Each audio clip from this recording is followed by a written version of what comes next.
जो लोग जिनके मन में होता कुछ और है, करते कुछ और है, उन लोगों को समाप्त करने के लिए भगवान श्री परशुराम जी महाराज ने जन्म लिया, अवतार लिया। साधारण व्यक्तित्व नहीं है भगवान श्री परशुराम। और इसका प्रमाण इनके दूसरे जो भीष्म पितामह, ऐसे योद्धा, आप भीष्म पितामह ऐसा व्यक्तित्व रहा जिनके समक्ष उस समय भारत में अर्जुन भी नहीं ठहरता था, कोई योद्धा नहीं था, और भीष्म पिता मर नहीं सकते थे।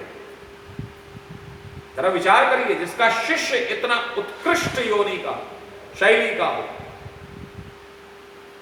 इतना जबरदस्त हो कि स्वयं भगवान श्री कृष्ण को द्रौपदी को ले जाना पड़ा, जब भीष्म ने यह भीषण प्रतिज्ञा कर ली कि कल या तो अर्जुन नहीं रहेगा या मैं नहीं रहूंगा।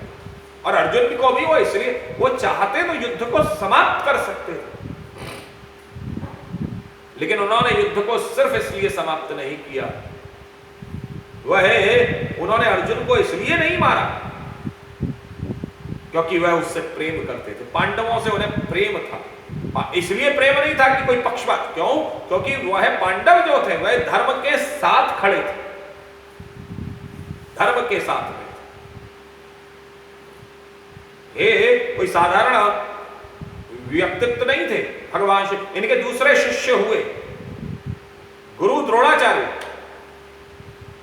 गुरु द्रोणाचार्य को एक बार जो है, गुरु द्रोणाचार्य जब हस्तिनापुर पहुंचे तो उन्होंने सीख से उन्होंने पांडवों की जो है बॉल, जो एक गेंद जो थी वो कुएं में चली गई थी, तो उन्होंने सीखों को भेद करके उस गेंद की एक रस्सी बना करके उन्होंने उसको बाहर निकाल दिया।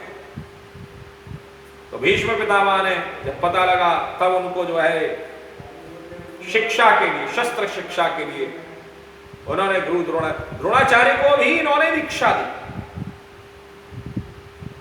लेकिन इन दो को देने के पश्चात फिर इन्होंने कहा, नहीं भाई, अब मैं किसी अन्य वर्ण को मैं दीक्षा नहीं दूंगा। तो कर्ण जब इनके पास में पहुंचा है, तो कर्ण ने, ये ऐसा नहीं था कि पक्षपाती थे, अगर ये बता भी देते, कह भी देते कर्ण कि मैं क्षत्रिय हूं, मुझे दीक्षा, मुझे आपसे शिक्षा चाहिए, शस्त्र शिक्षा चाहिए, तो मना नहीं कर रहे। लेकिन चोरी से, छिपा करके, दुराग्रह भाव से, गुरु से उसने शिक्षा ली। तो इस कारण से कुपित होकर के भगवान श्री परशुराम जी महाराज ने उसको यह श्राप दिया कि जब तेरे को सर्वाधिक इसकी आवश्यकता पड़ेगी तो तू भूल जाएगा शस्त्र विद्या। भगवान परशुराम जी महाराज ने 21 बार क्षत्रियों से विहीन की है धरा। हम लोग अक्सर करके ये बात सुनते हैं, लेकिन नहीं, भगवान श्री परशुराम जी महाराज ने 21 बार भले ही क्षत्रियों से विहीन की है धरा, लेकिन उस समय पर भी उन्होंने राजा दशरथ को छोड़ा, उन्होंने राजा जनक को छोड़ा, और राजा जनक को तो भगवान शिव का धनुष दे दिया। जो शिव का धनुष भगवान शंकर से उन्हें आशीर्वाद के रूप में मिला, वह शिव का धनुष जिसको हर कोई नहीं, अब जरा विचार करिए, जिसको 10,000 राजा मिलकर के नहीं उठा पाए, जिसको प्रभु श्री राम, जिनका उस धनुष को तोड़ने के लिए स्वयं नारायण के अवतार भगवान श्री राम को आना पड़ा।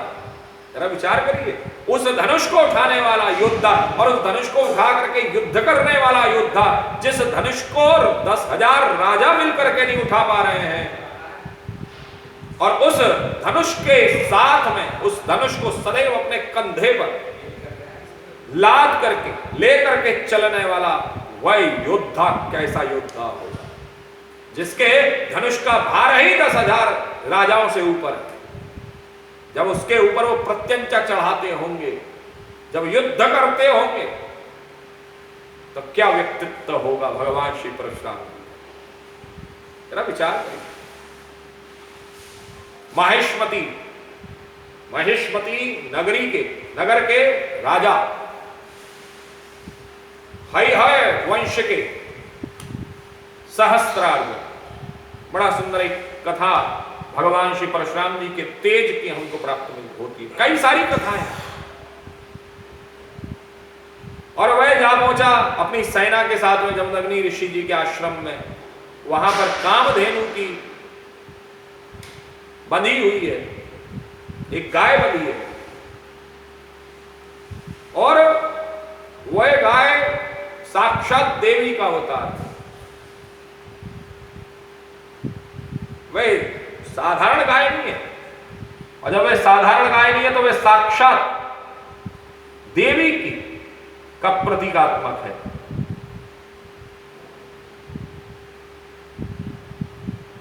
तो देवराज वह जो गाय है उसका नाम है बड़ा वो जो मनमान जो इस चाहिए सो देती है, वो जो तुम्हें चाहिए।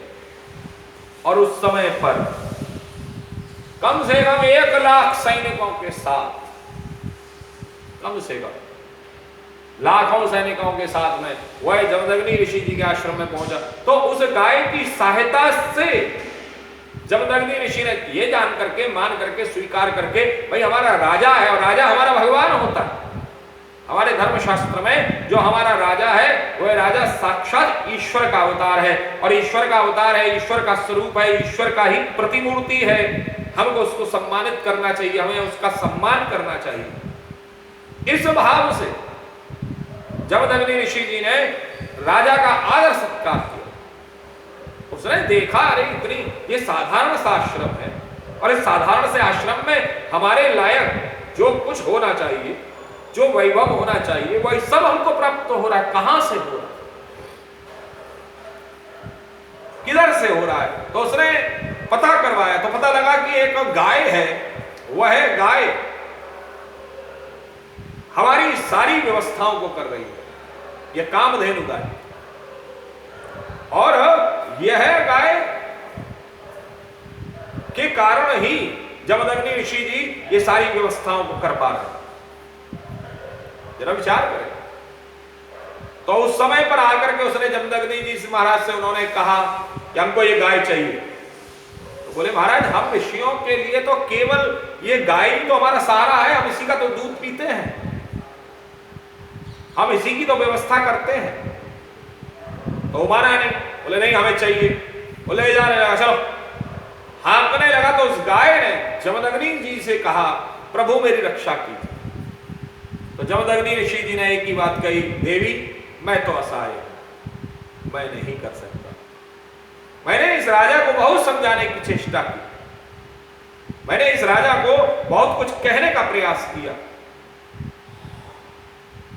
जब कामधेनु को भी लगा कि वास्तविकता में अब ऋषि मेरी रक्षा नहीं कर सकते, तो उसने अपनी शक्ति से वहां पर लाखों सैनिकों को उत्पन्न कर दिया।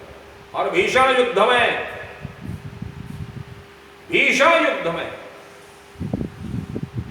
जरा विचार करिए, बड़ा भीषण युद्ध हुआ।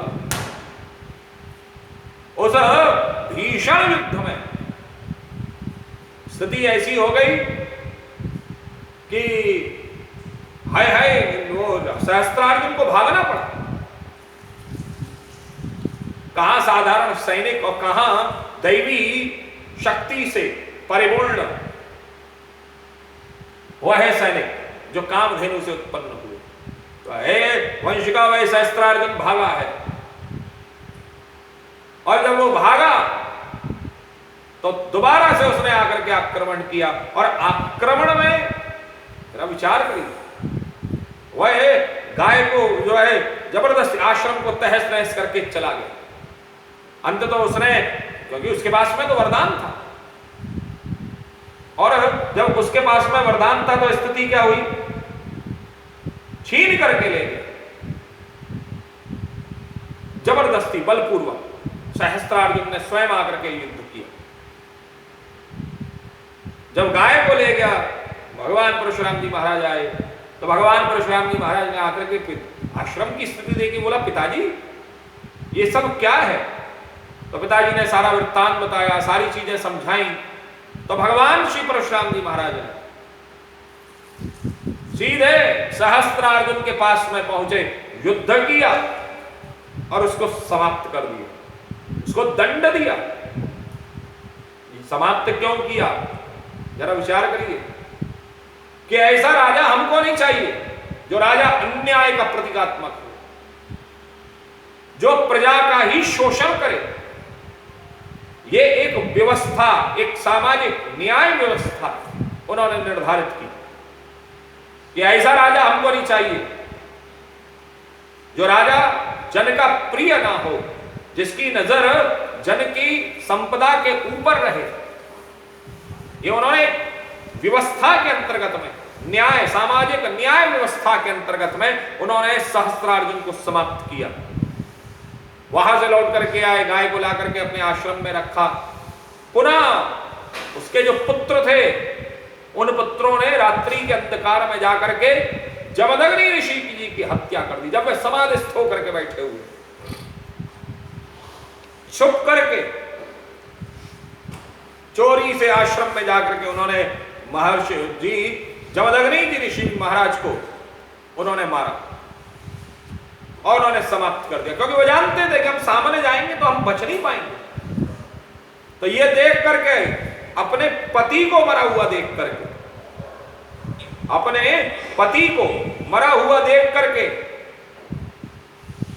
जो उनकी पत्नी थी रेणुका, उन्होंने बड़ा प्रलाप विलाप किया, बहुत प्रलाप विलाप किया।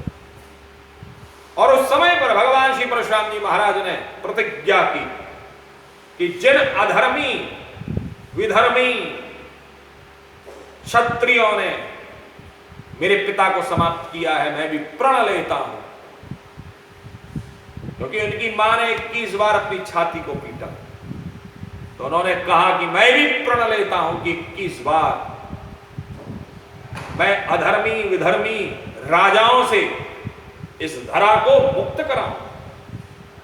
और उन्होंने युद्ध किया जगह जगह जाकर के। एक समय तो ऐसा आ गया था कि बिल्कुल, और ऐसी बात नहीं कि उन्होंने सब क्षत्रिय समाप्त कर दिए, नहीं। जिन क्षत्रियों ने भगवान परशुराम जी महाराज के चरणों का सानिध्य ले लिया, उन्होंने उस समय पर कहा, उन्होंने छोड़े भी हैं 21 बार। एक बड़ा साधारण सा प्रश्न हमारे दिमाग में कौंधता है कि ऐसा व्यक्तित्व जिसने 21 बार धरा को क्षत्रियों से विहीन कर दिया, फिर क्षत्रिय कहां से आ गए? तो उस समय पर वह कुछ क्षत्रिय जो कि मां के गर्भ में थे, जो छोटे नन्हे नन्हे शिशु थे, जो जिन क्षत्रियों ने साड़ियां पहनकर स्त्री वेश को धारण कर लिया, विधर्मी थे। भगवान परशुराम जी महाराज को जहां जहां पता लगी कि ये विधर्मी है, ये राजा धर्म के न्याय के अनुसार व्यवस्था नहीं करा, वहां जाकर के उसको समाप्त किया, उसकी संप्रभुता, उसका शासन समाप्त करके वहां पर एक सुशासन की व्यवस्था की, एक अच्छा शासक वहां पर नियुक्त किया है भगवान श्री परशुराम जी महाराज। उसी कालखंड में राजा जनक भी रहे, जिन राजा जनक के समक्ष उन्होंने अपना भगवान शिव का धनुष भी उन्होंने प्रदान किया। ये उसी कालखंड में राजा दशरथ भी रहे, अयोध्या के राजा।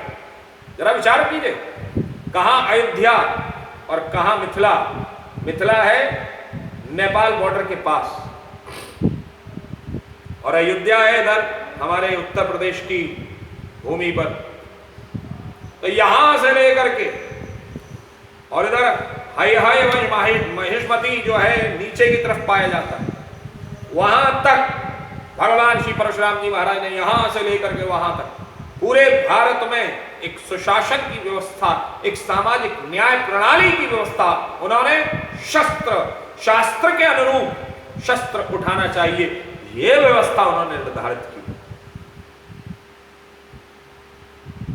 कोई साधारण व्यक्तित्व नहीं है भगवान। लोग अक्सर करके आपने मातृभक्तों की, मां के भक्तों की, मां के जो है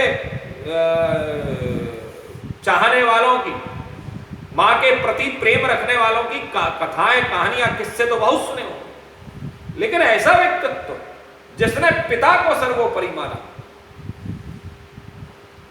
गंधर्व चित्ररथ को देख करके सरोवर में सुबह सुबह प्रातःकालीन वेला में इतने पितृभक्त थे हमारे भगवान श्री परशुराम जी महाराज